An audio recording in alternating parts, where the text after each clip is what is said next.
history in the making, healing to be awakened. Yeah, you are the star of your story at Let's Talk and Grow with Miss Roshumba. You know, my son is born on a Wednesday. Seen and felt because they are the largest group. And so my we got your back. No, we're not perfect. So now you know it's time to grow at Let's Talk and Grow with Miss Roshumba. Let the healing begin. Greetings, and welcome to another session of Let's Talk and Grow with Miss Roshumba. We are continuing the talk with Dr. Damon Flagg. Yes, Destined to Lead is the name of the show. Senior. Yeah, forget the senior. And so I'm just going to reacquaint you if you have not seen segment 1 and 2. The title of the show is Destined to Lead.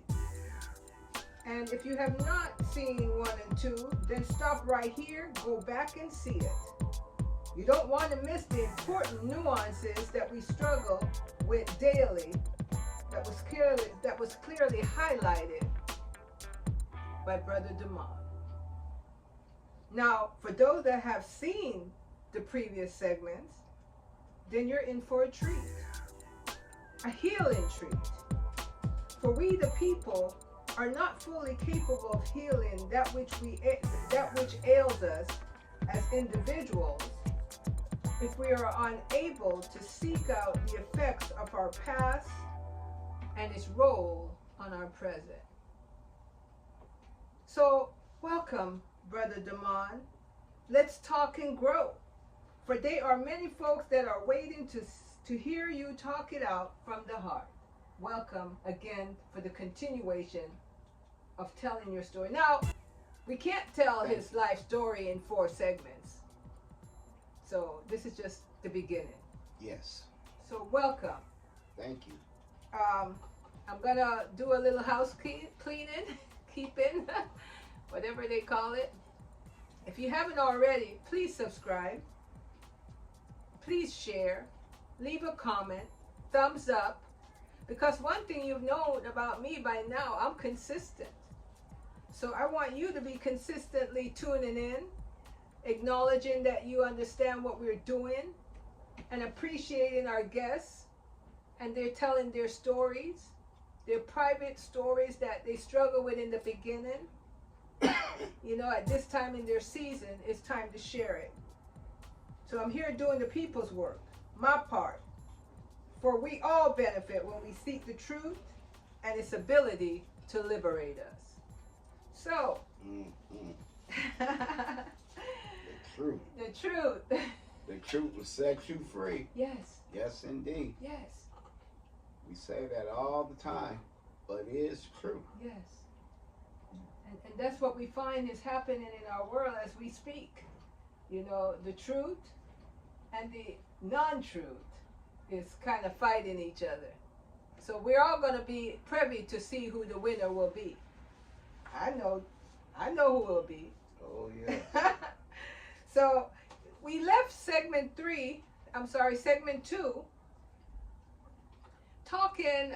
he was talking about your parents' recognition of you and what it felt like as a young youth, wanting them to see you, to appreciate you, and to give you the necessary tools for you to do it better. Mm-hmm. It's not always easy because sometimes our parents don't know what we really feel when we're young. Because if they're very busy, they take our outwards acting out as a result of a purposeful way of wanting to be a rebel. Mm-hmm. So, you ended the last conversation. We're at a Rebet Have Center, folks. So if you hear any noise, that's because there's a world going on around us. But you left the last session saying that, how can I do better? That's what you were saying inwardly when you were young to your parents. How can I do better? Can they give me the tools to so do? You said you wanted to please your parents. Mm. Oh, yes. For no, you wanted to please them. Mm-hmm. And so the fact that, and I'm just kind of doing a little surmise to kind of get his memory going, because it's been a little bit. It's not like before that we just continue. We took a break about a month in between segments 1 and 2, and we're now in 3. So the challenges you faced, from what I surmise as a youth, made you start to say, okay, now it's time for me to take my life into my hands. And with that, you decided that your leadership role, because you were a leader, your parents noticed that when you were very young. Yes, indeed. And so if you could connect the dots to the fact that your parents saw your leadership role, you recognized there was something going on based on the challenges you were facing in the home, in the community, having left your community of your early beginnings into a foreign kind of community that your economics of your family's ability took you, moving up. Right. Like the Jeffersons, Like we moving on up to the east side. And we did move on up, and we did move to the east side of Sacramento. Yes. Yes, we did. So tell me what it meant to move there and be amongst people that didn't appreciate so much who you were as an African young youth. And let me know how your leadership role started you in the direction that eventually became your adult life. Well, first of all, I'd like to thank you for having me here once again to continue to share my story Yes. of my childhood life and how it played a role into my adult life. Yes. So, thank you. That's first of all, I'd like to say thank you. You're welcome. Thank you. Thank you for saying yes. And moving from out of one community, which was the majority, people that looked like me, that talked like me, and I was very comfortable going to school or just playing out in the streets or in the community. Yes. And even playing baseball. I played Little League baseball as well. But when we moved to the suburb, I didn't see anyone that looked like me. I was the only black boy in my 5th grade class. And it was quietly a struggle. Yes. It was very much a struggle. Now, I'm dealing with the racist attitude and gestures because my nose is wide, my eyes are round, I don't have a narrow nose. I don't have eyes that are slanted or in the shape of a Caucasian. Right. So I got called all type of names. And third of all, because of my size. I always been a heavy set, stocky, solid little boy. What they call back in the day, big bone. Big bone. So my grandma used to call me Big John. Call me Big John. Big John stand for strong man. strong men. Yes. Yes. And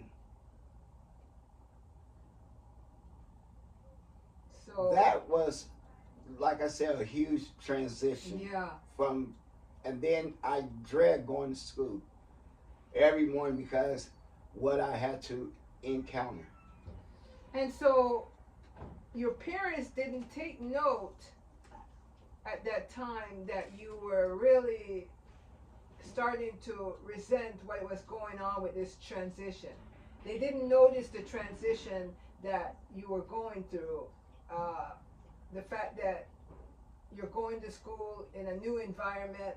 Did they see it as, you know, boy, we made it. So whatever you're learning in that school, you know, it's for your benefit. Did they see that as a positive transition for you? Oh, they definitely saw it as a positive transition because the education, it was a better education system.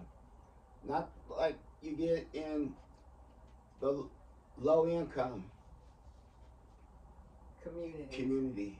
So the education, the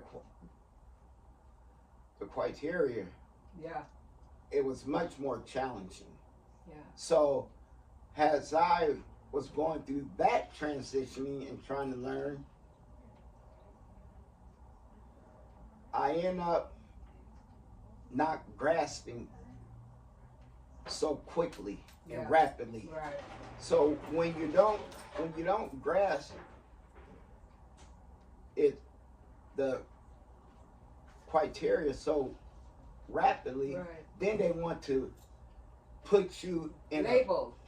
The label beginning. the label beginning, and they want to put you in another category. Right. Because now you're not moving with the mainstream. Right. So we're going to have to put Johnny or Debbie Or Damon. or Damon, Damon. you know, to this part of the program, which classified me and labeled me as a special ed student. Special ed. Special ed. And when I say that, I share that with my children. Yes. They just crack up. Dad, you was in special ed? I said, yes, I was in special ed. Yes, indeed. So folks, I have to tell you like it is. folks, I hope you're listening. What period yes. in time was it that you were going to school? Was it in the 80s or the 90s? Was this blossoming, this type of situation? This was the late 90s. The late I mean, excuse me, pardon me. It was the late 70s. The late 70s. Late 70s. Late 70s. 78. 78, yeah, around 78, 79. Yeah, most definitely. Yeah. So for those that are, you know, not way up there, that's not a very long time ago. That's about 50 years or so ago. And as we can tell, the situation still exists today. Mm-hmm. As a matter of fact, more than likely, it's been perfected. Yes. Did they offer medication for you or anything like that? You know, did they ask your parents to medicate you or anything like that? Oh, yes. They had, before they actually had me in the special ed program, my parents had a meeting with the teacher and with the principal, and they wanted to put me on medication, which my parents were totally against. Right. They knew that I was not a dumb boy, but you just have to spend a little time with certain children. And once I grasped it, I got it. Yeah. But see, teachers don't have that time, that quality time to spend with students like myself at that period. And it appears that your parents did not see that they needed to pull you in at that time and find out what is going on as to why the system is seeing this in their bright young man that they already said is destined to lead. Mm-hmm. You see, so, you know, we think about the fact that the children, need the support of their parents. That's what guardianship looks like. But we know as African people haven't evolved from that past, that terrible, tumultuous past, you know, and live in a narrated system that we get our affirmation from the system and not necessarily using our journey to change the trajectory of how we see our children and therefore how they should be educated by the system we exist in. In other words, we have two narratives side by side. And oftentimes we utilize the one that appears to have more power as the leader of defining the role we play in the lives of our children. Mm-hmm. And so your parents, what did they say to you? Did they say you need to sit up straight, pay more attention? Because they knew you were bright. Mm-hmm. Oh yeah, they knew I was bright. Did they challenge them about it, the schools? Or? Oh yeah, they told them that at that time that there's nothing wrong with our son. It's just he need a little extra help. Yeah. And if being in a setting that it's a slower pace that would benefit me Mm-hmm. and be beneficiary unto me, my parents all for it. Yeah. Because my parents were all about education. Yeah. Because Very father much was so. educated, My mom father, too. right? My father, my mother, they were both Yeah. highly educated. Yeah. So that's how I end up in a special ed program.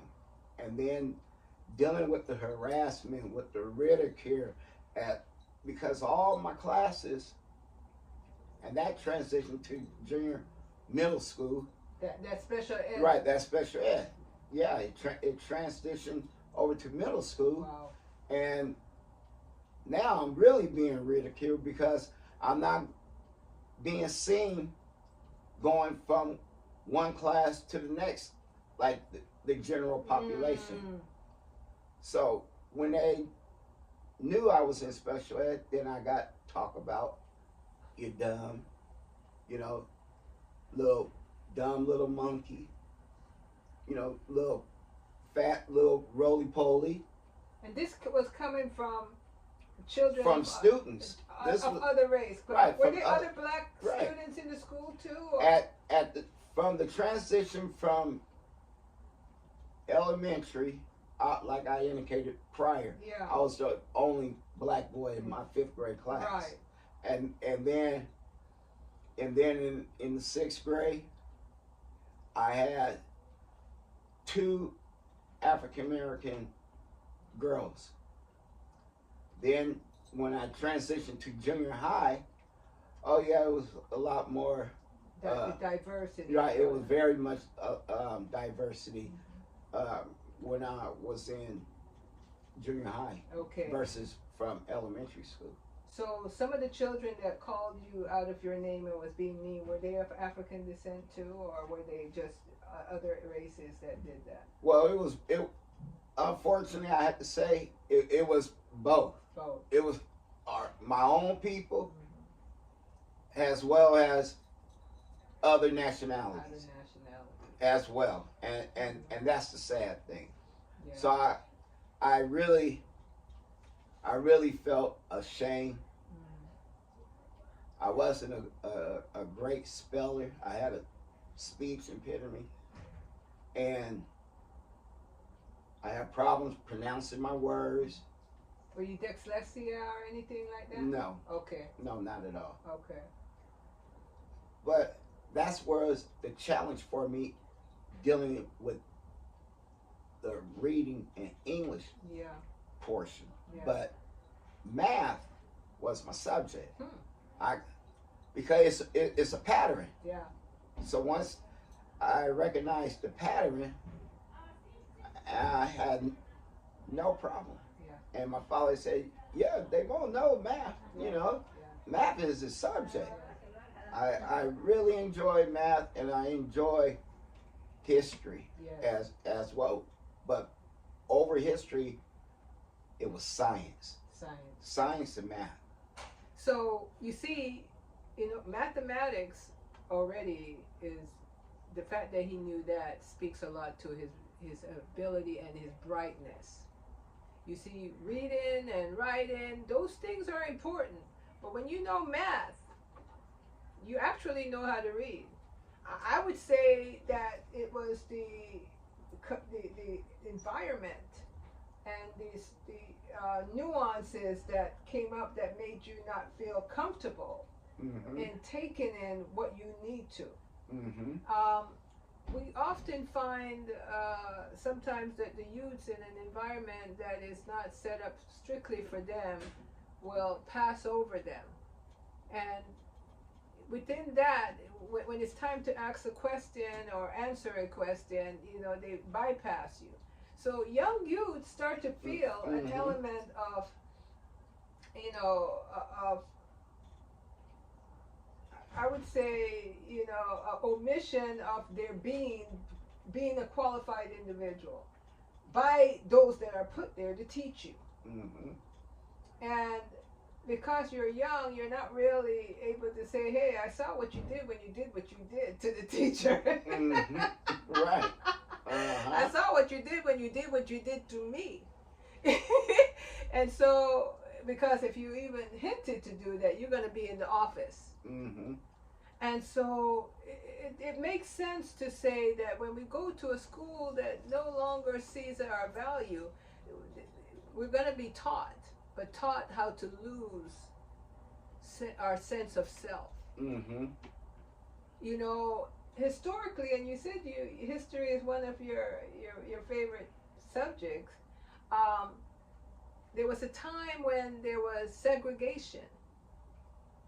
And during those times, the teachers, majority of them looked like the students that they taught. And they cared. And some of the teachers did not have a high level of education. Some only had 6th grade. Because oftentimes during those times, you were limited on how much education you can have. And so 6th grade was the cutoff point for a majority of the youths of that period. Now, integration started, the fight for it, in 1957. So prior to that, segregation was a big, big thing. Oh, yeah. But what a lot of folks don't know is that, there was the poor quality of the books and the buildings that drove black people to say, you know what, we're African Americans the same as you are Americans. And so we deserve quality books, not your leftovers, and quality buildings that are not leaking. Right. And so when you study history, you will see there was a decision to integrate. And we can't forget the Arkansas 9. Check your history. So back in 1963, with that occurrence of the integration after the fight, and the beginning was 1957, took 5 years for it to actually happen. We realized then that the power shifted. So our children, who they did not want to be in the classroom to begin with, they wanted you to stay on your side of the railroad track amongst your people, being educated in poor quality buildings with used books, with pages often taken out of it. Right. That's what they wanted. Yes. But when you ended up in the classroom with them, what our people of African descent has not asked the question. That's when you started seeing the strengths of how the youth of the time prior to that was being educated, how it started a spiral down. Ascension. Right, yeah. It started declining. Yes. Yeah. And that's because they had control over what you know or don't know. Your esteem, whether it goes up or down. Right, yeah. So And not only that, but you are a father and a grandfather. Mm-hmm. So we're all continuing the education in the system, and integration is still the status quo here in America. We're now at a time that certain important information about us is gonna be taken off the shelf. Right. So we're now reminded how important knowledge is. Yes. Yes. It is power. It's power. So now, with that seasoning that you've gotten, you know, your esteem started to decline. Mm-hmm. What if this kind of situation started you to make the decision to choose the life that you end up choosing? Behind the frustration that was transitioning in my life. Yes.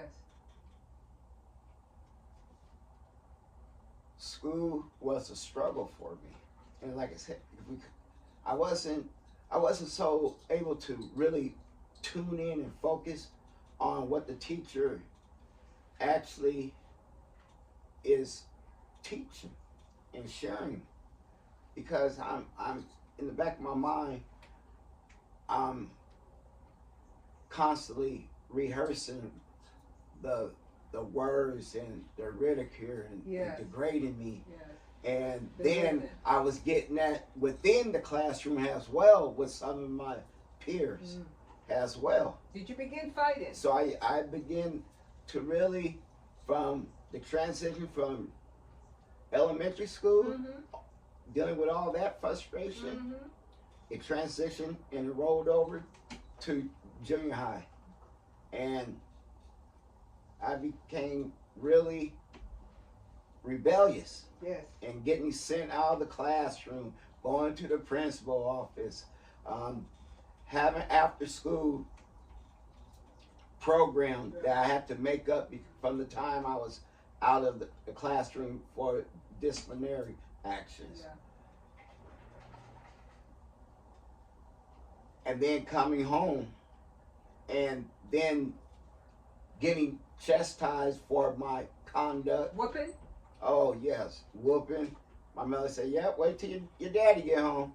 I'd be like, "Oh Lord, man, but I got accustomed to getting my tail whooped. I mean, I got a whooping quite frequently. I was always meddling and just being curious about life and curious about why you make me like this? You know, why couldn't I be a slender young boy? Why I wasn't able to have fluency when I read? Why did I have to have these type of, the word I'm looking for, that hinder me? But I knew I wasn't no dummy. Right. That's one thing. I knew I wasn't a dummy. And through all that frustration, Miss Roshumba,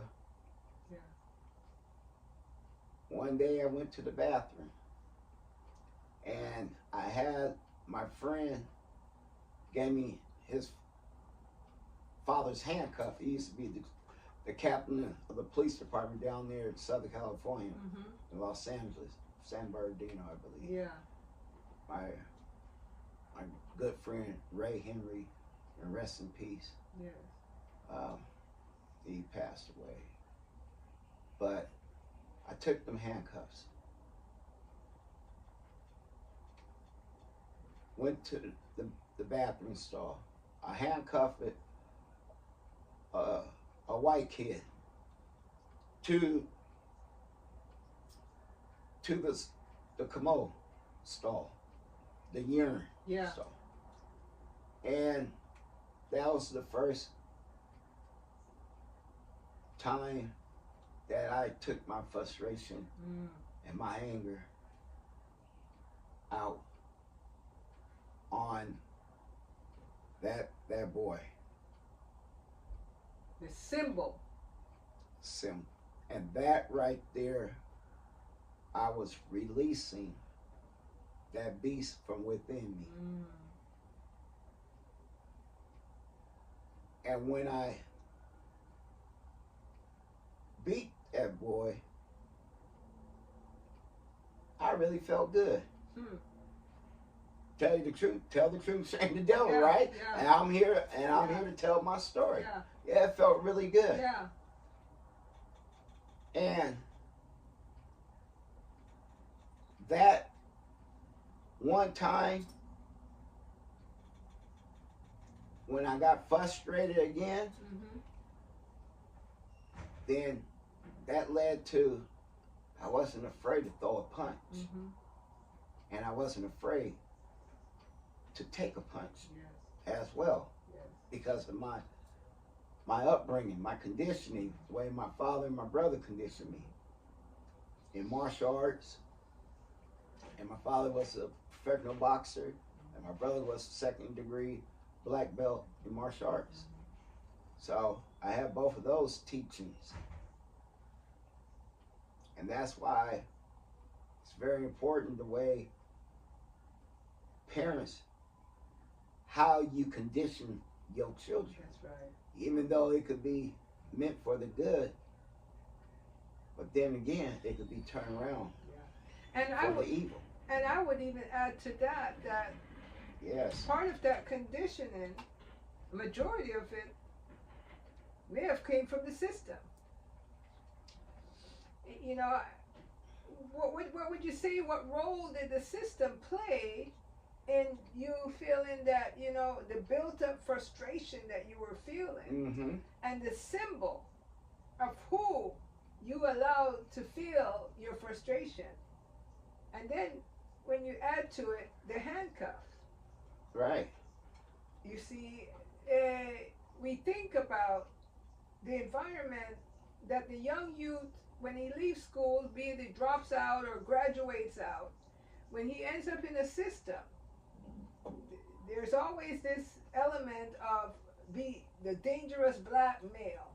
Right. And we hold him into place with a handcuff because he's angry black male. Right. But what people never see is the origin of that anger, Right. where it began. Where it begun. The co-conspirators of the making of the African American, I must say, black angry youths. Right. Audience, I'm going to pause. Yes, indeed. Because this is the beginning of him telling where that journey took him. No judgment. This is time to learn. This is time to look into your own selves, young men and older men. This is time to look into our relationship with our environment, the schools, the judicial system. Because there's no more American than the African Americans. Because price has been paid. Paid in full. For being here. And here in the 21st century, there should be some time now to achieve the ability to get the prize that comes from it. So this is part 3 of Destined to Lead with Dr. Damon Flagg, yours truly, Yes. speaking from the heart, no holds barred, Yes, and Let's indeed. Talk and Grow with Miss Roshumba. So we're about to take the last stage of this conversation on part 4. So please look for it and join us. So now you know it's time to grow at Let's Talk and Grow with Miss Roshumba. Let the healing begin.